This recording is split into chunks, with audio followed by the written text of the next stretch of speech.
Ex-cult members, what moment did you go, oh, I'm in a cult? I was born and raised in a super right-wing sect of evangelicalism. Church of 70, 80 people, everyone homeschooled. Most other churches were viewed as heretical, of Satan. Growing up, I was called into the pastor's office and interrogated for reading Shakespeare, having friends outside of church, not admitting enough sin during public prayer. Best thing that ever happened to me was being born gay. Parents sent me to Christian college, like creationists kick you out for drinking alcohol, having straight sex Christian LOL. But then I got into a really good law school, came out to my parents while I was there. Just like that, almost every relationship I made between birth and 21 years abandoned me, made leaving super easy, and I've never been happier. Now I have an amazing partner, awesome job, and wonderful friends. Some baggage is still there, but I'm so happy to be free. Story 2 was accidentally in a religious cult. I would see how the pastor would treat non-members and members that didn't comply with what he wanted, and I would think, I hope he doesn't start acting this way towards me. He would berate people, gossip, expect us to stay at his house until late hours, forbid us to hang out with non-members, and he even asked me to move in there when I already had my own place. I noticed it was a cult when I told them I was hanging out with an old friend, and they proceeded to ask why was I doing that, and that they were my friends. I came to a service that following Sunday, and the pastor sees me and says, I had a message I was going to preach, but I'm going to preach a different message today. The whole service was pretty much him talking shit about me and making rude jokes. I knew this sermon was about me when he kept referencing the person hanging out with other people and saying it was sinful and of the world. I never felt so embarrassed in my life with everyone laughing at me. I sat that entire service just embarrassed. Once I left, several of the members attempted to contact me, with a few of them trying to go to the movies with me at midnight when they knew damn well the closest movie theater was an hour away, and what movie theater shows movies at midnight. After I stopped going to that church, a few of the members completely stopped talking to me despite us being friends. Still can't believe that happened to me. Story 3. I was born into it. My mother got my father married within a month of meeting her, had me 10 months later, and 5 more kids back to back. She was a master manipulator, a leader in her church, and took everything to heart. She and her group were very pro-corporal punishment, and I did not have a happy childhood. She broke 3 wooden cutting boards on me, threw me through a wall, and locked up the food. The wall occurred during one of her meetings where there were 50-plus women in her fracking barn. They all just laughed about how I had pigged out. It was Christmas, somebody had given me a donut, while I coughed up blood. I got out when she beat my baby brother so bad he went into a coma for a week, and she was investigated. Story 4. My parents were born into it. They had 6 kids, of which I'm the eldest. I realized over time that the place was toxic, pedophilia, especially in the leadership, and that the things we did weren't normal, and we couldn't live properly within the cult. I wanted to leave, but I couldn't just abandon my family. While we were living in Europe, my parents had to consider a new place to live after our visas expired. We're all American, but lived in Europe most of our lives. I was around 20, and I told them I was moving to the US because I wanted to go to college. They decided to come with me because they needed my help, and together we worked to distance ourselves from that previous life. Story 5. Had an accident when I was 12 that injured my back. Sitting hurt. I convinced my mother to allow me to walk around during the multi-hour-long services in the library overflow room downstairs that had a speaker blaring whatever was going on at the pulpit. In that library was all the original cult publications from 80-plus years previous. No one ever paid any attention to them, but I was a voracious reader. They were into some wackadoo schmidt at the beginning that totally contradicted the current teachings. Pyramid power, numerology. I never said anything because it was a closed society, and questioning meant total shunning. But from that point on, I was aware that it was all garbage, and I spent most of my time planning my escape. When I finally publicly called bullshit 6 years later, I lost everyone and everything. Life sucked for a while, but 1010 would do it again. Don't answer the door when Jehovah's Witnesses come knocking, especially if you have children. They're hiding tens of thousands of pedophiles in their ranks. Fin weirdo doomsday bastards. Story 6. Obligatory, not me, but my friend's grandfather was a farmer growing up. Think 1940s or 50s. It was kind of a remote town, but he would talk to other farmers and buyers when he went down to the market. One day, an acquaintance of his tells him that they're having a meeting with a whole bunch of other farmers and farmhands, and that he should come and join. My friend's grandfather, thinking it's some sort of farmers' alliance, is like, sure, why not? Friend's grandpa goes to the meeting and is a bit confused when it's not about farming at all. It's a KK meeting. He has an oh crap, I'm in a cult moment, but waits till it's over because he doesn't know what will happen if someone sees him trying to leave. Meeting ends. He goes home. Dude tries to invite him again, and Friend's grandpa nopes out of there. Edit. Some have brought up that the KK isn't a cult, but more of a hate group, saw a gang. I always thought it was a cult, but hey, you learn something new every day? Carry on. Story 7. It was the summer during middle school when a friend of a friend invited us out to a camp that lasted a week. It has so much awesome stuff like paintball, four-wheeling, swimming on the lake. It was right on. Sounded kick-ass. So I went. It was an ultra-religious camp. We had to give our phones up when we got there. First hour of the day was praying, then 30-minute breakfast followed by another hour of praying. Then 2 hours of alone time where you couldn't go back to your rooms or do anything other than sit and talk to Jesus and God. Then another hour of praying. Then 30-minute lunch. Then 30-minute prayer. Then a good 4 to 5 hours of free time to do all those activities. Then another hour of prayer, then 30-minute dinner, then prayer. Then we got to go back to our rooms to talk to our assigned counselor, who led us in evening prayer. I'm not saying that this place was a cult, but I had my thoughts when they led us on a march to a big fire and made us lay down in a massive field, staring at the stars, while they chanted prayers over a microphone one night that week. That place. Edit. Another thing that I vividly remember was when we were laying down in the field, they began to hand off the microphone to people who had anything they wanted to share. One girl began to talk about how her and a few of her friends were asking each other, what if humans are actually just robots? She got so worked up over it, she began to cry into the mic. Another vivid memory was laying down in our bunks late at night and talking about how the universe came to be. I mentioned the Big Bang Theory, and they all began to agree unanimously how stupid that theory is. And there's no way that happened, right? But a big dude in the sky made it. That makes way more sense. Story 8.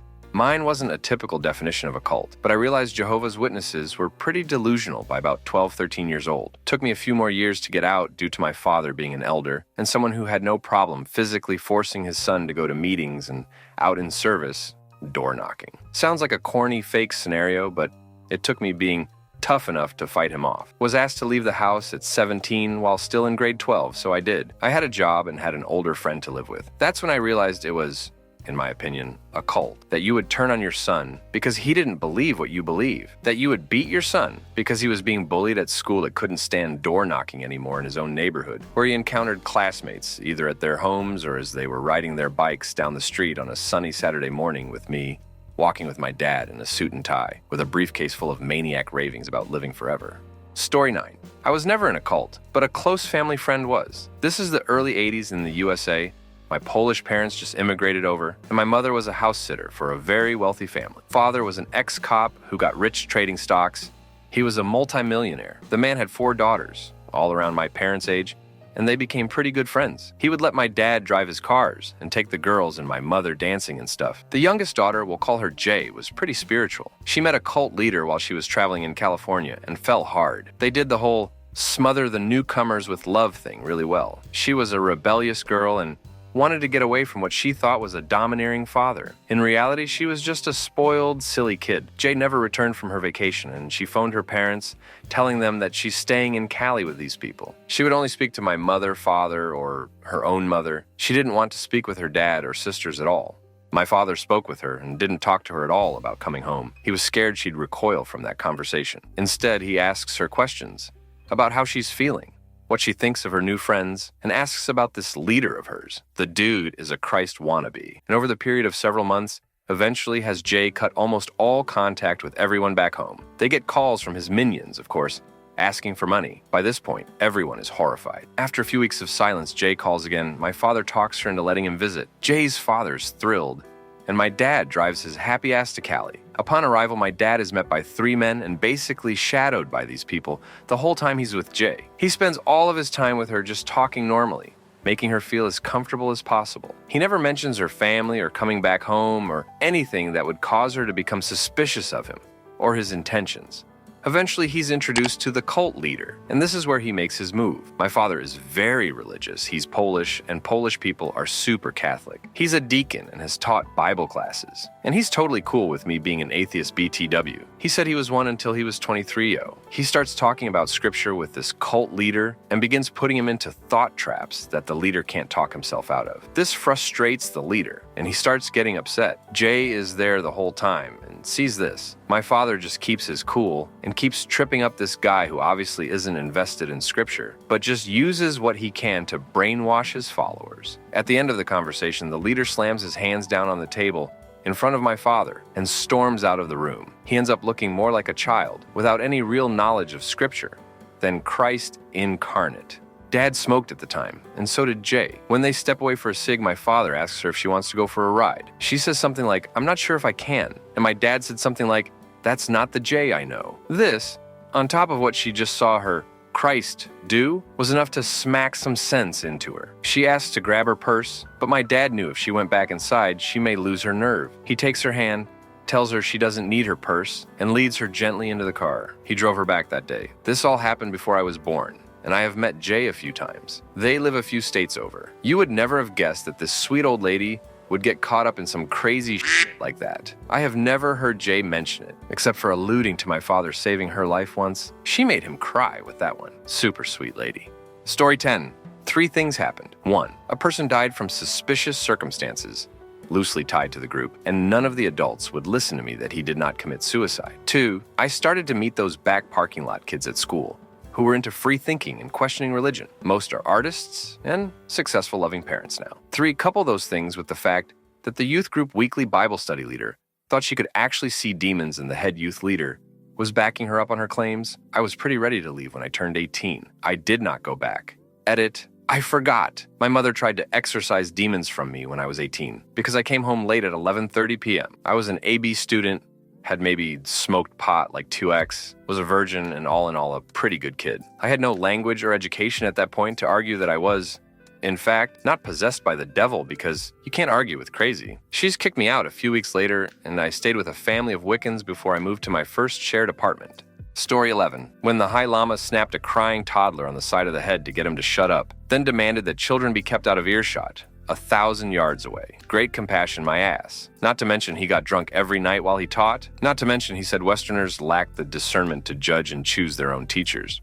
Story 12. Tons of people joke about this, but getting out is seriously hard. Even though I got out of the cult years ago, it is something I think about and something that still affects me to this day. My time with the cult was the best of times and the worst of times. I felt so loved, like I belonged, like I had a real family. That is how I ended up in it. We went to a service to check it out, and they were so friendly. It takes time before they say things like, "You don't have kids because you are cursed by God." Or they talk to your husband about how uppity his wife is and how he needs to make her submit more. Thank goodness my husband is the type to say, "She is her own person with her own mind. I don't control anything."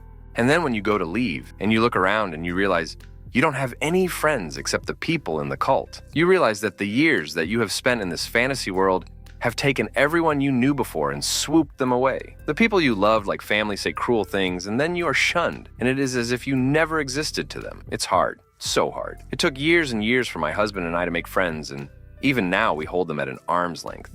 Oh, and I must not be cursed by God anymore, because I now have 2 beautiful daughters. Thank goodness I had them after I left. Story 13. Once I was invited to a supposed Christian youth meeting by my cousin. I didn't really want to go, but she insisted, so I ended up there. It was held in a small apartment, and when we arrived, we were greeted by the group leaders, which seemed like totally normal young people. Afterwards, the other members arrived, and they turned off all the lights at the apartment. I thought that was a little weird, but no big deal. Then they started with the music. They put those Christian rock songs they usually use at normal Christian youth groups, but they started dancing like maniacs, jumping everywhere, flailing their arms, and the weirdest of all, laughing uncontrollably. Then, in 1 second, they all threw themselves to ground, got on their knees, and started crying like their mother had just been brutally murdered. After this, they got up and started dancing and laughing again, as if nothing ever happened. I was seriously creeped out at this point. But this was only the beginning. They started with this weird ritual where they promised to perform any miracle you needed or needed, as Christ allowed them to do so. A kid said he wanted to get taller, and so they put their hands all over him and started murmuring prayers for a while. Then they put him against a wall, and they claimed he had at least grown 3 centimeters. He believed them, like seriously believed them. Later, they claimed that they could turn water into wine and grabbed a bottle of water, put their hands on top of it and prayed again. The water didn't change at all, but they all drank from it and claimed it tasted like wine and claimed they were getting drunk from it while laughing hysterically again. Finally, the reunion ended and they continued being as normal as they were before, as if nothing had happened. I left, and when they tried to contact me again, I just ignored them. Story 14. When I learned our founding prophet would send men on missions so he could hump their wives and daughters. Or maybe when I learned our cult had over 40 billion in the stock market and over 100 billion in assets, but only uses 0.5% of the donations it receives to help the poor. Or maybe when our 94-year-old prophet's latest revelation was to take vitamins. Story 15. My oh frack moment was probably when I found out that South Park was more honest about the founding of my religion than my actual religious leaders were. Down the oh frack rabbit hole, I went and uncovered everything. Story 16. One of the leaders said that we shouldn't watch any TV or read any material that wasn't published by the church. I said, well, I just like Road and Track magazine. I don't think that's anti-religious. He replied, that material will cause you to lust after material things and you shouldn't read that. It was at that point I knew I had to get the hell out of there. Story 17. When I was told that proceeding in a ceremony and receiving a gift that was a religious rite of passage to adulthood would require me to take upon myself certain sacred obligations and that I could not know them beforehand, I could either leave them in front of my family or essentially sign a blank check to swear any oath required of me later on. Story 18. Raised Mormon in the Bible Belt. I had a Southern Baptist friend that liked to argue with me about religion. When I was 18, he told me about crazy secret handshakes in Mormonism. My response, Nate, I've been a Mormon my entire life, and I've never heard anything about secret handshakes. I don't know where you heard that, but it's false. A week later, I went through the Mormon temple for the first time and learned all the secret handshakes. After I went through the ceremony, I sat next to my dad in the celestial room, and he asked me what I thought. I swore to Nate on my life a week ago that there is no such thing as secret handshakes in Mormonism. My dad's response was the typical Mormon programmed response. They aren't secret. They're sacred. It took me 10 more years to leave Mormonism, but that was the first crack in my foundation. Story 19. Just left the Jehovah's Witness religion this year. Honestly, what really did it for me was the fact that my entire life, all the speeches and sermons started sounding identical, insisting that the end was coming. I was raised as one, so I just thought that it would have happened by now. I talked to an older friend of mine who also used to be in the cult and asked him, hey dude, when you were young, did they say the end was coming? He answered that they've been preaching the same thing since the 60s. I was denied of a regular childhood, and they took away my teen years. I vowed when I left that I wouldn't give that cult another day of my life ever again. My mom and her family have been super understanding and still talk to me as if nothing happened, even though they still attend regularly. Story 20. When multiple people told me that they worked 8 hours extra per day on Saturday and Sunday, at home unpaid, in addition to working quite long hours during the week, because life is supposed to be all about achievement and publishing. This cult was called a PhD program in research science. Story 21. I can't remember an exact moment, but things started to click when I wasn't allowed to go home by myself anymore, and my parents refused to have any more involvement, so they tried to make me go live in Georgia with total strangers. I got out not long after.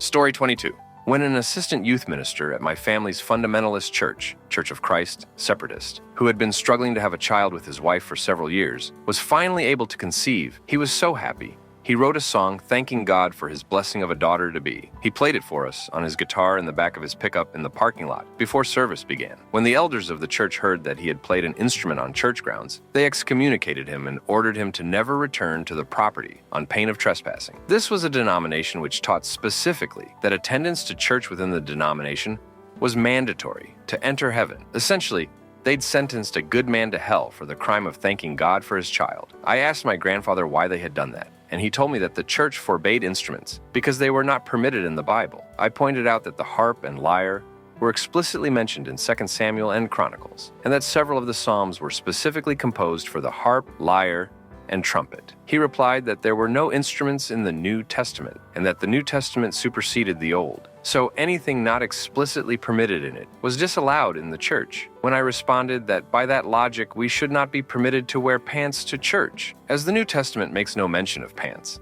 he flew into a rage and did not speak to me for some time. I stopped attending the church the following Sunday. Story 23. Watching my grandma, who is the matriarch of my extended family and our family's glue, struggle to pay tithes and offerings every week. regardless of how much of a difference it would have made to her versus our rather large church. My grandma paid for her meds and change on a Monday, and while I watched our preacher get into a brand new black and chrome Yukon Denali the Sunday prior, and it didn't make sense. Story 24. Parents joined the Jehovah's Witnesses for a few years. When I was a kid, one Saturday, I stayed the night at a friend's house and went to church with them on Sunday. Minister at my friend's church talked about the Father, the Son, and the Holy Spirit. I was confused. Next Sunday at the Kingdom Hall, I asked our minister about it after services. He said, "I don't know what you're talking about." Even at 11 years old, I knew he was lying. If he'd simply said, "That's a concept that we don't believe in," I wouldn't have lost respect in him, nor would have decided that everything coming out of his mouth was suspect. But I did. Spent decades as an agnostic as a result. Story 25. I guess most people consider JW a cult. I'm not sure that I do, but I think the most pivotal moment for me was actually when one of the traveling speakers at our congregation urged us not to just take their word for it, to investigate and find the truth, and if we found something that was more truthful, to pursue that. I did. I'm an agnostic existentialist, with many other strongly held beliefs. None of them are compatible with JW. I wish I remembered who that guy was because I feel like I owe him a lot. My whole belief system is based on the idea of doing as much research as possible, considering all points of view, and being open-minded. Ultimately, I decide what I believe based on logic, evidence, practicality, and personal preference, in cases where there is no clear-cut answer. Story 26. At a young age, I realized something was wrong. I didn't know what at the time, but something just didn't sit well with me about our church. I think it was my parents filling my head with nonsense about resurrection and eternal life, and then turning around and saying it wouldn't apply to my dog. Still, I couldn't reconcile that what I was being told was bullshit as it was coming from my parents, whom I idolized. I was just too young to realize that my parents could be wrong about a given subject, or worse, could lie to me. So I accepted it because, come on, I'm an 8-year-old. Where am I going to go? What spawned my waking up, as it were, was a chain of realizations started by a school acquaintance of mine. He was flamboyantly gay, but he was never unkind or untoward in any way, not at all like the hedonistic monsters I was told the LGBT+ community was. So it forced me to answer that question.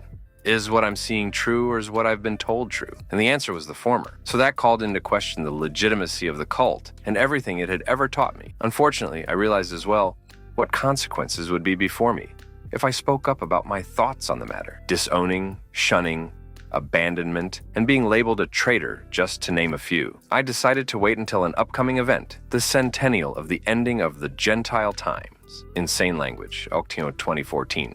So about a year and a half, to make my choice. It wouldn't take nearly that long to do so. Nothing, and I mean nothing, in this world can prepare you for the sense of mortal dread and fear being trapped in a cult can instill in you, especially if suffer from mental health issues like I did. Thankfully, in about mid-2014, I found my way to a little subreddit known as a support group for people like me who were raised as or became Jehovah's Witnesses. That place saved my life. They taught me the truth about the truth, the reality of what the Jehovah's Witnesses actually were, and what I needed to do to get out. If anything I said here didn't make much sense to you or just doesn't add up, it is a generic model for a cult created by Stephen Hassan to describe the common processes and practices used by cults to gain and keep control over their members. As I have noticed, this is eerily similar to the experiences I had in my time as a Jehovah's Witness, and I'd encourage you to take the time and read it. If you're interested, there are a number of subreddits that are dedicated support groups for people who have ever been in or are in a cult today. Take a look at Neurar Exiters to find out more. Story 27. When I was 12 and stopped going to Church BC, I didn't want to, and they sent other 12-year-olds to my house every Wednesday for activity night to try and get me to come back to the church. It continued through high school until I finally called an elder and told her to stop harassing me because I didn't want to go to church and didn't believe in a God. That stopped them real quick. Also, this was a Mormon church. Story 28.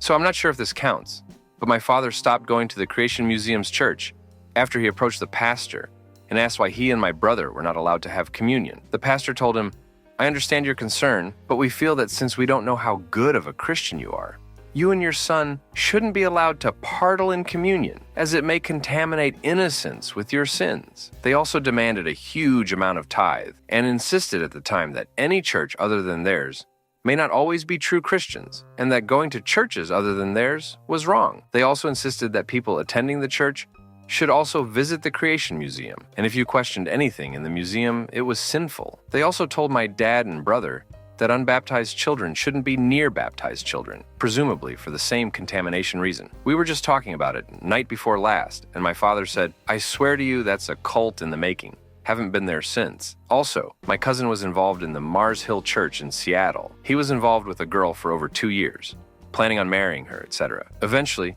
they decided to sleep together. This is outrageously frowned upon at Mars Hill, and afterward the girl went to the Mars Hill pastor and told him that she and my cousin had had relations out of wedlock. Cue Mars Hill pastor bringing my cousin to the front of the church in front of the entire church body and publicly humiliating him, telling him he'd go to hell, etc. The girl was forbidden from ever even being in the same room as my cousin and has refused to speak to him since. My cousin tried to defend himself, and they started publicly and privately harassing him. People even going so far as to harass him in public places like coffee shops and grocery stores. Eventually, Mars Hill did a public apology to my cousin, and my cousin left the country entirely and now lives in Australia as a raging atheist and racist, dating a girl nobody in our entire family likes. Our aunt and uncle, who he had been staying with in Seattle at the time, are prominent figures in Seattle. And while my aunt is Buddhist, my uncle occasionally visits Mars Hill. They tried to get the pastor to apologize more appropriately, and he refused, telling my uncle it didn't matter anymore because my cousin made his choice. A couple years later, Passel and his wife had a sleep-in or whatever where they spent all day in bed on the roof of the church to display how a truly loving couple should be. And my aunt and uncle were pretty pissed. I swear up and down Mars Hill is a cult, and that pastor is the crappiest person in Seattle. I can guarantee God disapproves of him. Story 29.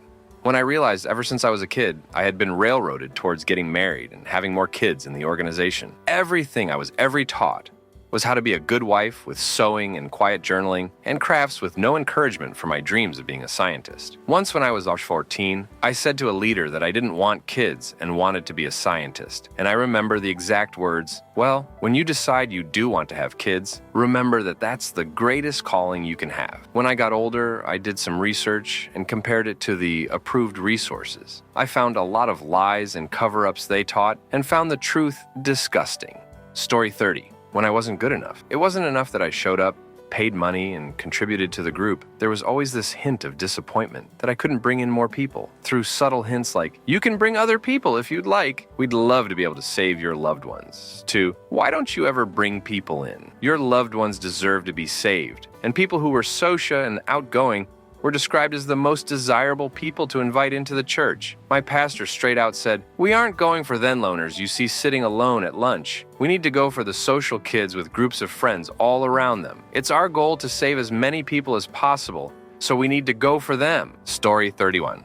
I was a kid in the 80s, so we grew up with the whole "OMG cults are everywhere, here are the signs" thing. Then, when I was 14, I went to a teen retreat weekend at my mother's church, because several friends were going, and so was the really cute boy from the Catholic school. And they served all carbs, no protein, took away our watches and alarm clocks, and did a bunch of warm-ups, our icebreakers with lots of high energy, hugging, cheering.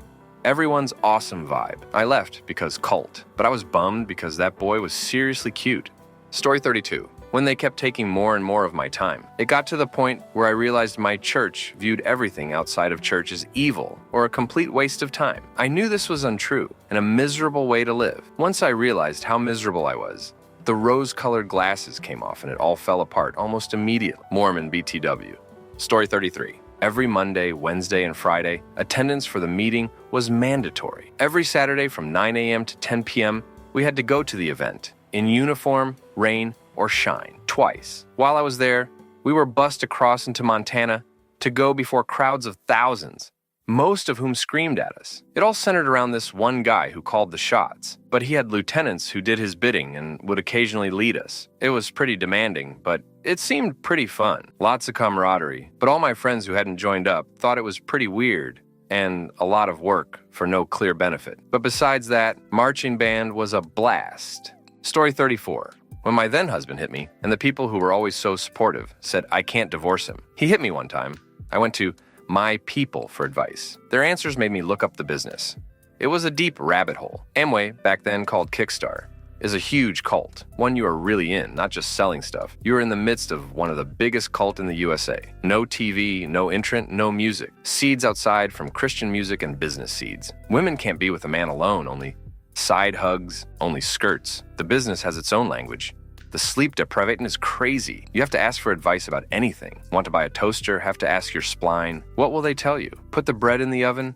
Spend the money for a toaster on more products. Deaf. Ask them if you want a baby, want to marry, etc. I could go on and on. Most people don't know that about Amway. Once you go deep into it, I had a feeling from the start, but was new in the USA. My husband got deployed right away. And he said, "Hey, my business partners will take care of you while I am gone." I questioned just about everything at the start, but got sucked into the way they have answered for all those smart questions. Plus, not being allowed to go on the internet to look stuff up. Hey, I was told the business won't grow if I do. So I was in the dark for quite some time. I did learn a lot though, being in a goal setting, being concentrated on one thing, not allowing anything else to take your mind, eyes off your goal. Also, the books you are allowed to read have taught me a lot. Plus, I was never really comfy with other women. In the business, you can kind of only hang out with your fellow women, so I had to learn that, and that widened my own circle later in life. It was when lots of things checked off at this model that you can look up, forgot the name, when I hightailed it out of there. Pretty rough, leaving my then husband and the structure of the business in a new country, but I made it. Story 35. For me, it was when, after almost a decade of being raised in and working for them, I got fired by them. The reason being, I had watched a Chris Rock video, and this was reported by one cult leaders. Many spies he apparently had in each department. Found this out after a lot of digging once I had become disillusioned. He decided it was proof that I was not pure in Christ, and had to be removed from the flock of Christ. The idea that something so innocent as a comedy YouTube could be a grievous sin against God, as he put, struck me as beyond ludicrous and awakened a very cynical part of me. And so, the journey of searching for truth began.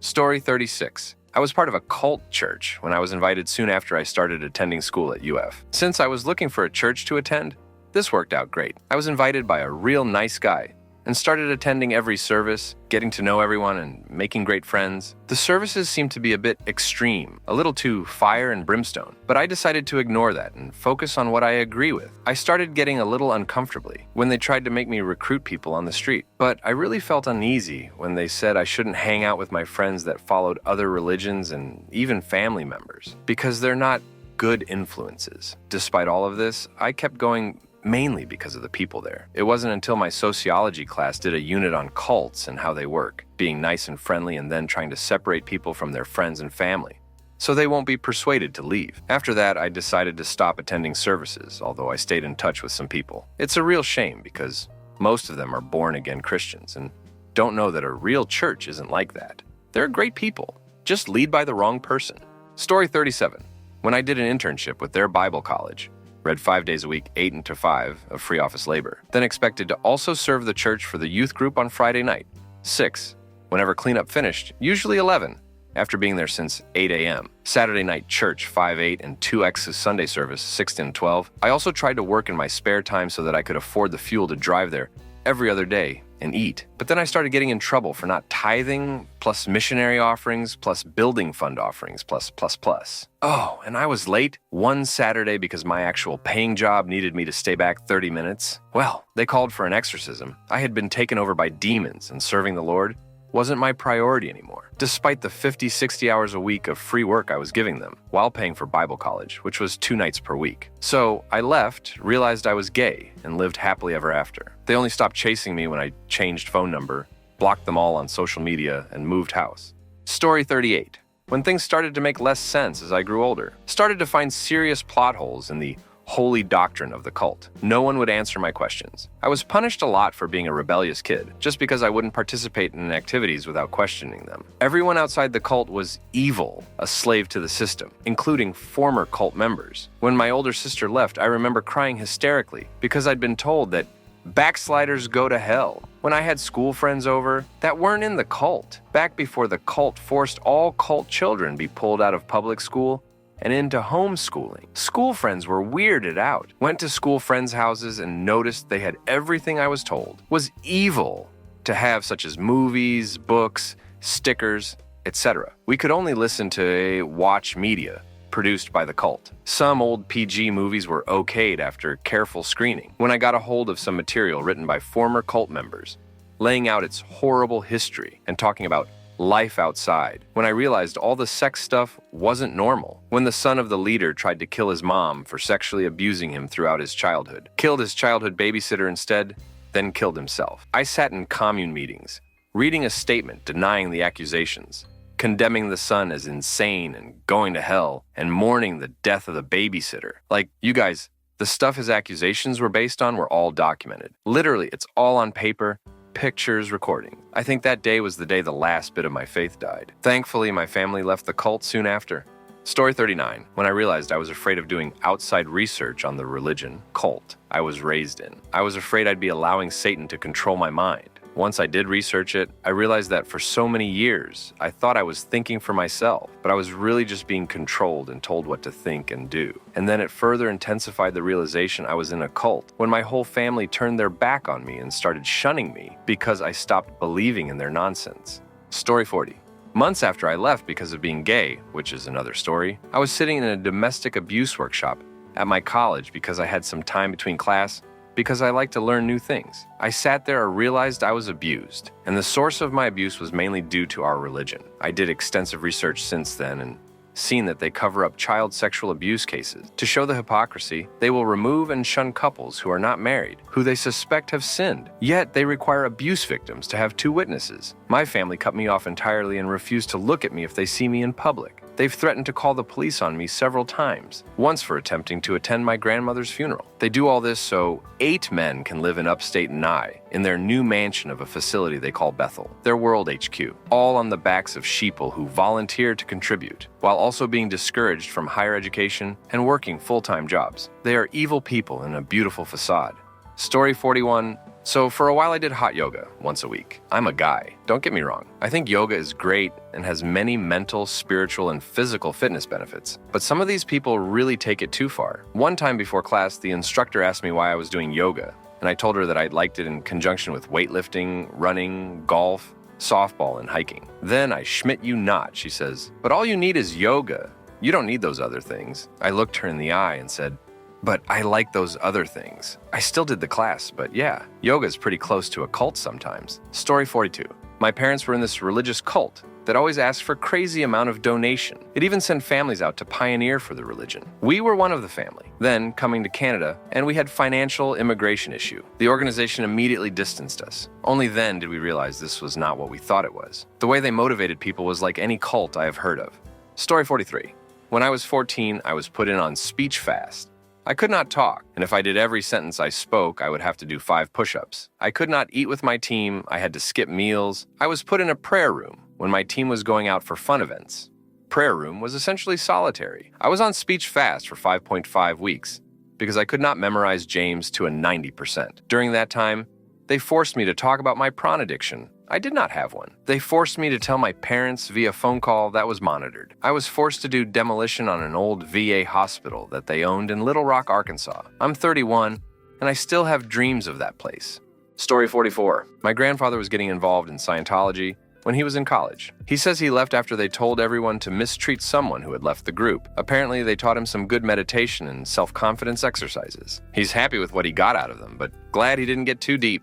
Story 45. My sister was walking with her baby in the stroller. The baby was maybe 6 or 8 months, completely helpless to his own needs. The sun was really bright, and the baby started crying because the sun was in his eyes. So I went to close the hood of the stroller so as to provide shade, and my sister stopped me because it's a sin to build a house on the Sabbath, and apparently closing the hood of the stroller is equivalent to building a house. Bonnet. For those who are familiar. The fact that a mother would allow her own helpless baby to be in pain and even go blind was the last straw for me. I'd been drifting away privately for a very long time, but that made me decide to go cold turkey on religion.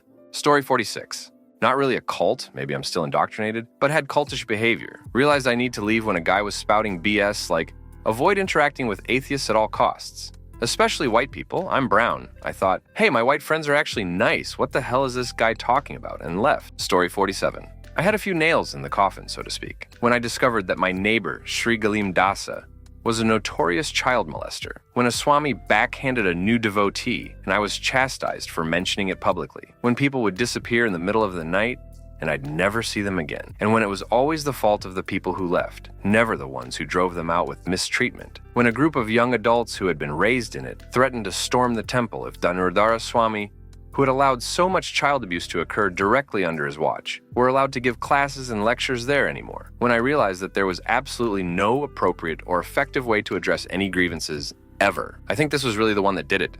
Story 48. It was never hidden that the cult that my parents joined and that I was born into was an exclusive religious group. Sure, they are religious, but that's not all they are by a long shot. I was always very curious, but was not given much information and did not have normal friends to compare my experiences with. I was 13 when I first gained access to a computer with working internet. Google was really my friend that day. I decided from then on that I had no part in that Schmidt. I'm 22 now, and it's fracking ridiculous the amount of fracked up Schmidt I'm still learning about them. For the curious, Google Children of God, COG, or the Family International.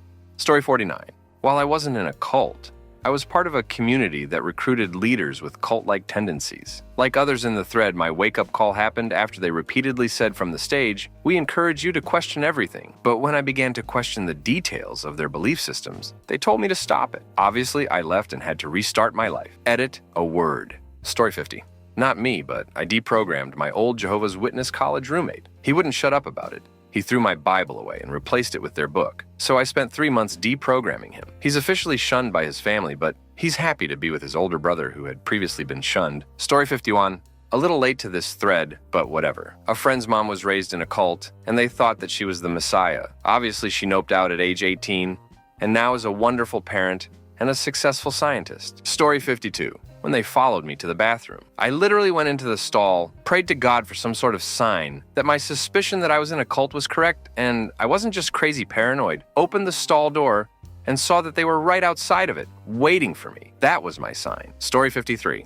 I was born into it and grew up in it. It hit me when I finally and accidentally took a step back while my mom was talking about it and thought, damn lady, that's some crazy Schmidt LOL. I was about 16 at the time. Story 54. I was flipping through books about cults because it's always been a topic that interested me, and I kept finding my religion in them. I laughed it off because those authors are so stupid. They have no idea what they're... Oh, frack. Story 50. I was a part of a family cult some years ago. It is largely spiritual, based with similarities with the I Am Activity cult. At first, when I moved on with the family, things weren't too bad. We did channelings with beings, star people, and ascended masters, etc. We also dedicated our lives to finding all of the negative beliefs and ideas we had about ourselves and the world and finding out the truth. Things turned much worse after living there for a couple years. My life started consisting of trying to listen to what messages my higher self, ascended masters, star people, and other beings were giving us. It could be something like a song playing on the radio, a passage on a book, a situation that keeps popping up. Getting cut off on traffic is an example of a repeated situation that we'd try to find out what the mirror was if it happened. My entire waking life was spent working on my negative beliefs or helping one of the other people with their issues. The head of the family would usually play mediator or help sort out things we weren't able richer through. We also had loaded words like rewiring, maps, integration that had much different meanings than society. We viewed society as brainwashed and people who were tricked into not seeing that we had a bigger reason for living, which was to find the truth of who we were, so we could eventually become our authentic selves. We work on ourselves, whether we were at work, on holidays, being woken up in the middle of the night, staying up till 6 or 7 in the morning, doing work. I ended up leaving when I started feeling so stressed all the time and basically a shell of myself. Leaving the family I was familiar with was so hard, especially since we learned and did things that society didn't do. I also has to come to terms with that if I left ID, basically give up the ability to live forever. Our belief was if we worked on ourselves enough, we'd live forever and be able to create anything we needed. That was very hard to come to terms with. I don't want to go into more detail with how I left, but just that it's been years since I left and I'm still trying to figure out what reality means to me, what I believe, who I am, and basically I'm trying to reformulate my self-identity. And I'm afraid of dying now. It's been hard, I guess.